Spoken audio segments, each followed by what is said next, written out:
What's the meaning of absolutism? Absolutism.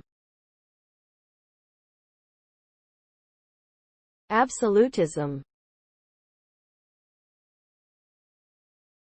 Absolutism.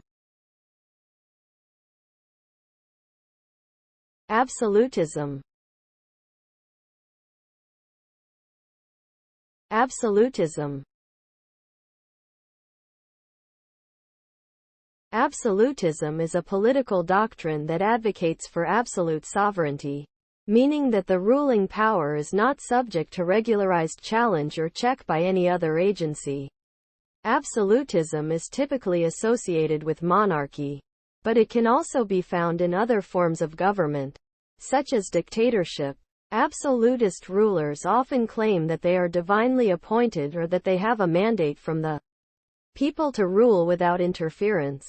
Absolutism has been criticized for its lack of accountability and its potential for abuse of power.